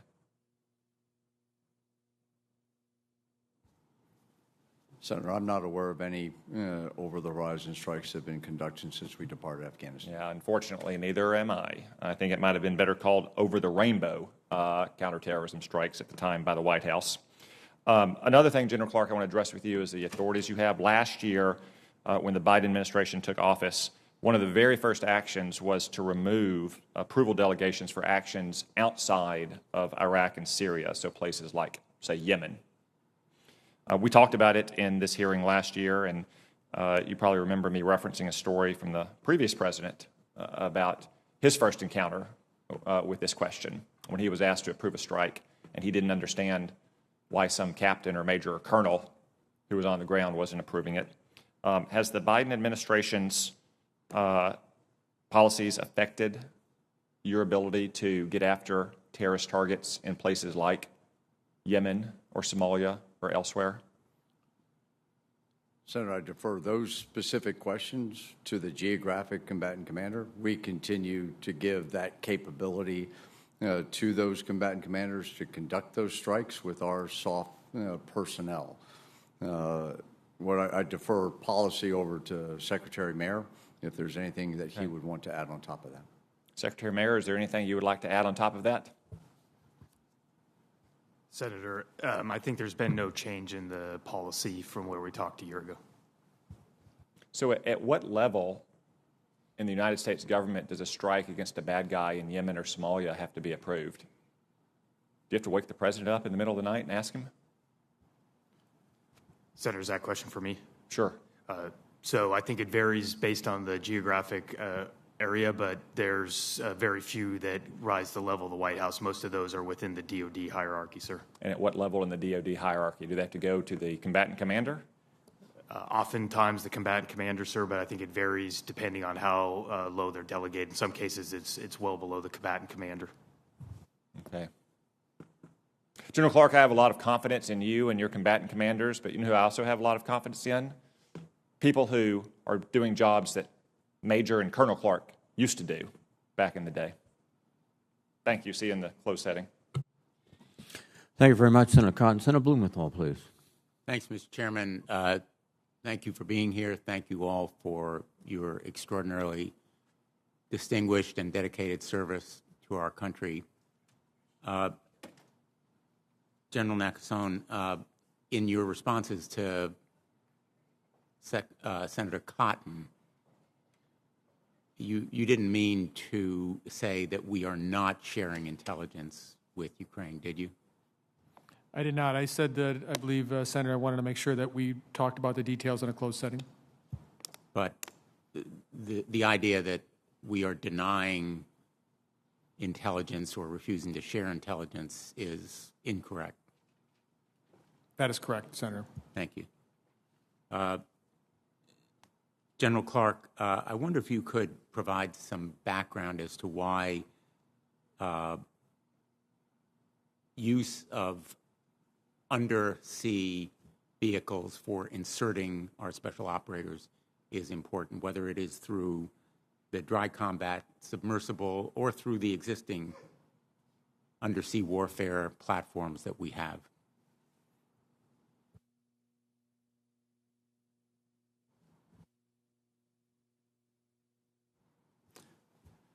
Senator, our Navy special operators can get into places that a larger maritime ship or an undersea vessel, one of the Navy submarines, cannot get into.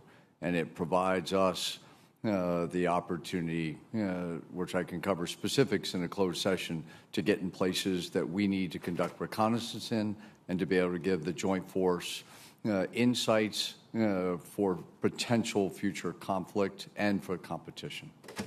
So the smaller vehicles can enter places that submarines couldn't, which makes them potentially very valuable. And I think in response to Senator Tuberville, you talked about a little bit about the timeline.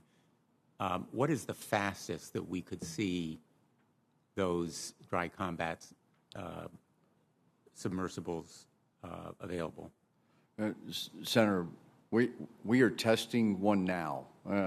I went on it personally within the last 12 months and found that it is almost ready at this point. We will be able to, we're still going through some specific testing of it, and I can get back to you on the record with what that specific timeline is, but we're talking months, probably not years, before it is. We're operationally validating it now to make sure it would be completely safe in an operational environment. Are you satisfied that the budget, the 2023 budget, includes sufficient funding to make it operational during the coming year, if it's a matter of months before it would be?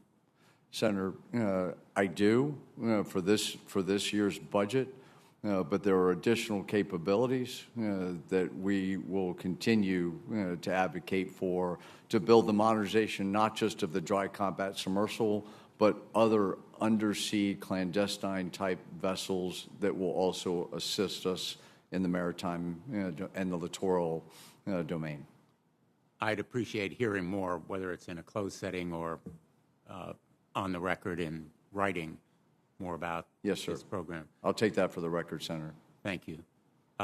One other area, when I visited Ukraine just very shortly before the invasion in January, and I think I'm certain now it's a matter of public record that we had trainers there for the Ukrainian forces. How would you assess the effectiveness of the training that we gave to Ukrainians through our special operations as well as other personnel? And would such training now be useful for more of them outside of Ukraine? Obviously, we are not going to put any of our personnel into Ukraine, but if there were training outside the country for some of their special operators.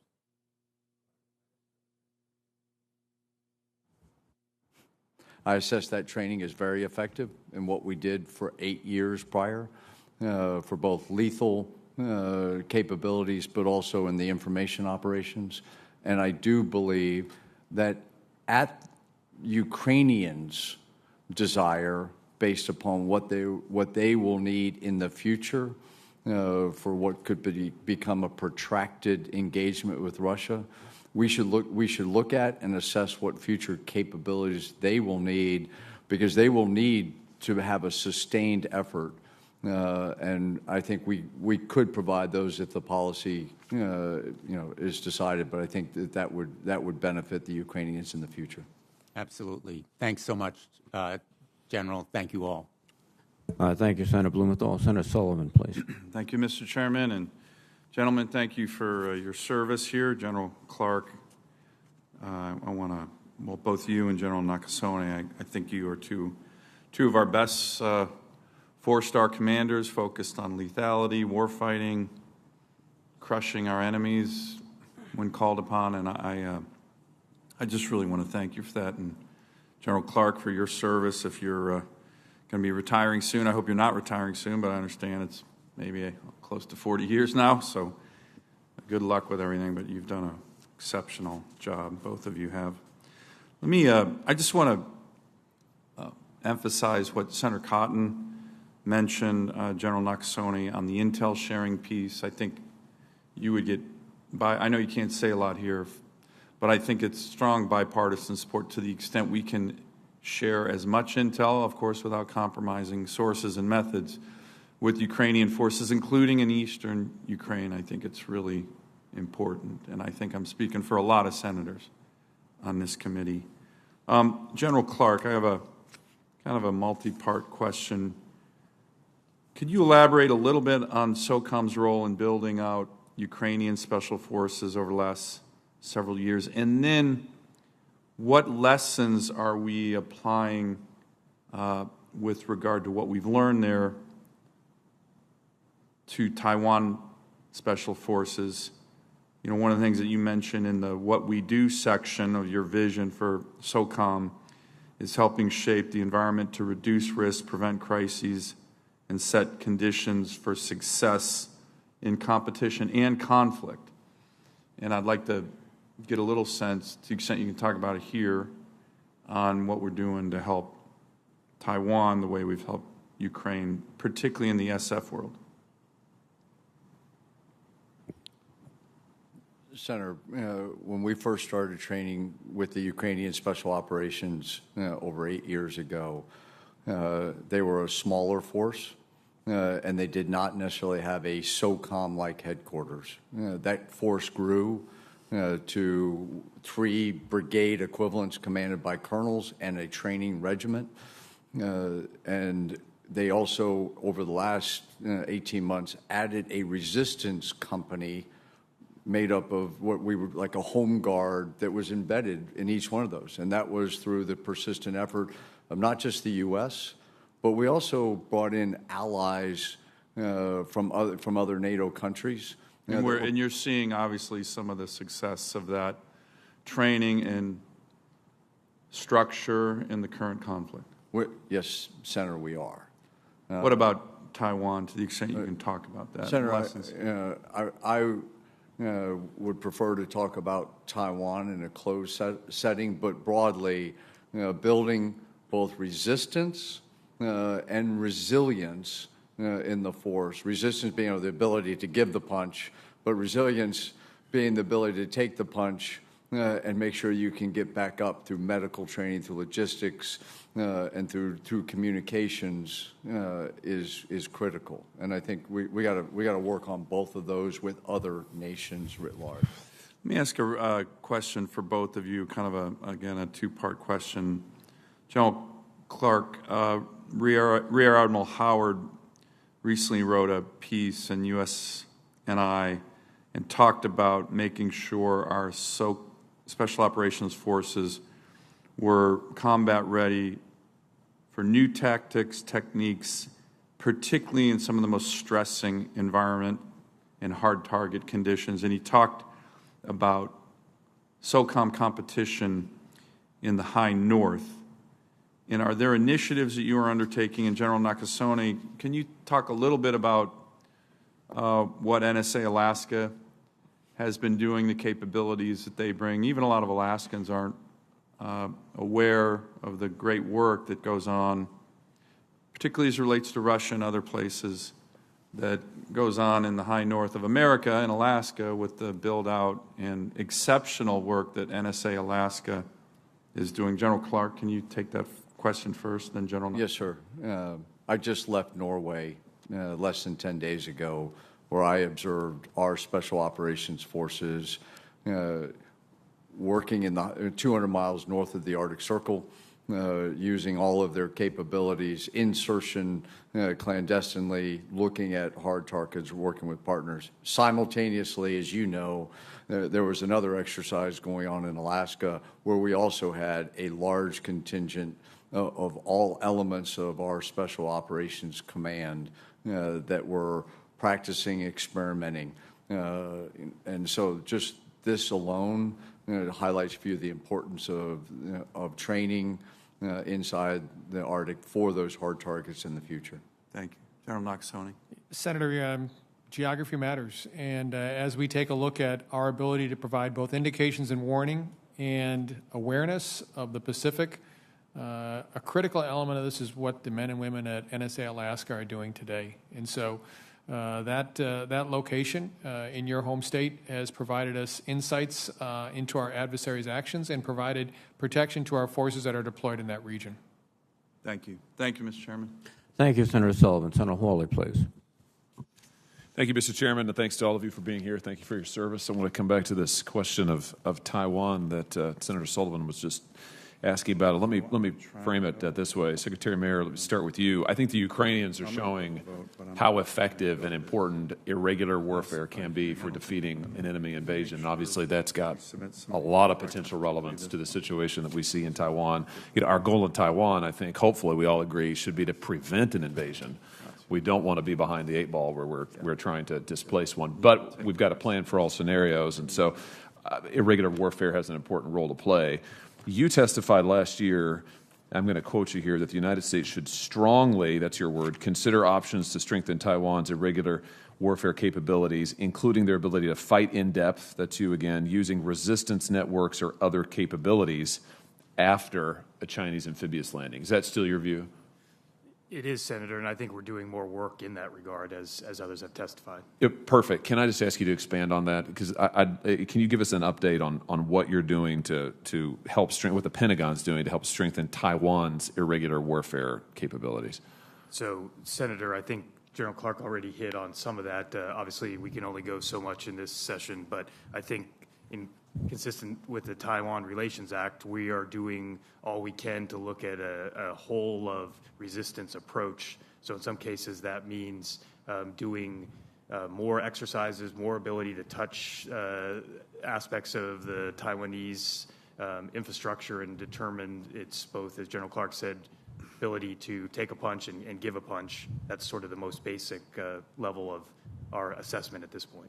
Very good. General, you testified also last year that, and you just reiterated it to Senator Sullivan, but you testified that you thought the United States should help Taiwan strengthen its irregular warfare capabilities. I'm assuming based on your answer just a second ago, you think that that's still a priority. Is that fair to say? All in accordance with our policies. But Senator, if I could take it a bit broader. Yeah. It's not just about Taiwan either. It's also the other more than 15 countries that we're working with in the Indo-Pacific that are like-minded, have the same values, and have the same interest. And so bolstering their defenses and ensuring they are seeing the same pernicious behavior that we have seen on behalf of the Chinese is critical. Because I'd rather be looking at 15 nations aligned or 20 nations aligned than just one or two. Sure, absolutely. I agree with that 100%. And as you may or may not know, I've introduced a bill called the Armed Taiwan Act, which would create the Taiwan Security Assistance Initiative modeled on the Ukraine Security Assistance Initiative that would help accelerate Taiwan's deployment of critical asymmetrical defenses. I think it's critical we learn the right lessons from what we're seeing in Ukraine. Obviously, deterrence failed in Ukraine. We don't want to see deterrence fail in Taiwan. We just simply can't afford that. And making sure that they are in a position, the Taiwanese are in a position to wage irregular warfare if necessary, and China knows they can do that, I think is critical. General, let me ask you a related question. What role do you see SOCOM playing in helping to deter or, if necessary, defeat a Chinese invasion of Taiwan? Senator, I describe our role in that as the war around the edges, and being able to hold hard targets at risk to ensure that we provide the National Command Authority those options. And that is set up by conducting reconnaissance and ensuring, as I addressed to other members, building the undersea capabilities that we need today, ensuring that we are postured in places around the globe that can pull that. That's combining elements like cyber, space, and special operations forces together to provide unique capabilities for our nation. Let me ask you if you've been able to use any resources freed up from our withdrawal from Afghanistan to invest in more capabilities relevant to the Taiwan scenario. Senator, we have put additional forces into both the Indo-Pacific theater and into the European theater over the last 3 years. I'd say we started the rebalancing of some of the soft requirements based upon the 2018 National Defense Strategy that identified the threats from near-peer competitors. But I guess my question is, has the withdrawal from Afghanistan, has that freed up resources that you've been able to repurpose to this theater for this pacing scenario? I can't draw a direct correlation from one to another, but fundamentally, we do not have as many people in Afghanistan today. We have no people in Afghanistan today. Got it. I've got some additional questions that I'll give to you each for the record. Thank you for your service. Thank you for being here. Thank you, Mr. Chairman. Thank you, Senator Hawley. Senator Scott, please. Thank you, Chair Reed. General Clark, what does the future operating environment look like for special operation forces over the next 5, 10, and 20 years? And do you expect to need more personnel and resources given the threat from Communist China, Russia, and an emboldened Iran? Senator, I think we have the sufficient amount of forces that we need today. that exist within the force. We've just now this year gotten to the first time where we actually have a predictable schedule that all of our forces are on a 2-to-1 deployment to dwell or greater. And so the force that we have is right. In some cases, though, we actually need to make some changes within the force that we have to be able to put towards the capabilities that we will need. For example, potentially more information operators that we will need in the future. So we may have to have less in one area, but actually look at where we need to put more in the future. And what we do need is a continued sustained budget that will allow for the increased modernization and readiness so that we can build those capabilities in time for the department. Thank you. General, as we know, President Biden's budget doesn't stay up with the raging inflation we're seeing right now. Are there any assets or any spending you would do that you would like to do that you'll be unable to do because of the budget basically being cut when you look at the inflation? Senator, we have submitted an unfunded requirement list that hits specifically to the points. And top line, that asks for additional funding in the information operations, in artificial intelligence and machine learning. It hits on some the speeding up of some of our modernization of our clandestine insertion maritime, but also looks at developing counter-UAS, unmanned aerial systems, to be able to protect our forces that are forward. And that will speed those processes up in the future. Sure. We've watched Vladimir Putin's aggression against Ukraine, and I think we're all disappointed that President Biden didn't do enough to deter it. But what can special operations continue to do to assist Ukraine and support our other partners that hopefully will help Ukraine win against Russia, and also make sure that Putin doesn't feel emboldened to invade a NATO country? Senator, I'd highlight a few. Number one is continue to ensure the lethal aid makes it into the Ukraine, and for special operators to make sure that it gets to the Ukrainian Special Operations Forces that I think are doing a fantastic job today inside the Ukraine. But we also have to be predictive and work with the Ukrainians on not what they need today, but as this potentially goes into protracted conflict, what will they need in the future? And it may not be as much on the lethal side, but it may be other capabilities, whether it's mobility or whether it's first aid or whether it's protection. And I think we have to be predictive to that. And the other one is already hit, is the continued info and intel sharing about what is going on. And we can talk about that separately. Is there any lessons learned from how U.S. Special Operations Forces have been able to help Ukraine that we can apply to potentially what's going to happen when China invades Taiwan or Iran continuing to threaten Israel? Yes, sir. Number one is it's not just the U.S. And Ukraine. While we're sitting here, we have 16 NATO nations all on their own accord that are currently working with our Special Operations Command Europe, and they are collaborating, they are sharing, and they are sensing what is happening in that environment that would then collectively be able to provide the best support to Ukraine. And I think the same lessons could be applied in other theaters. The second one is, though, getting ahead of it. The more that you can set up for success today, the better off you will be. And having the urgency to see that in advance and not waiting until the end. Thanks. General Nakasone, what has Cybercom been able to do to increase its efforts to protect our public and private infrastructure from bad actors from Russia? Senator, several things. First of all, deploying a team to the Ukraine to see what our adversaries are doing and being able to capture their malware and their tradecraft and share that broadly with the private sector. Secondly, it's working with the lead for this, which is DHS CISA, and providing the capacity if necessary and also the collaboration that's ongoing. And the last piece is working broadly with the private sector, particularly our defense industrial base, to ensure that they have an understanding of the tactics and techniques our adversaries are using. Thank you. Thank you, Chair Reed. Thank you very much, Senator Scott. And gentlemen, thank you too. I will adjourn the open session. We will reconvene in SVC 217 in approximately 10 minutes to begin the closed session. Thank you very much, gentlemen.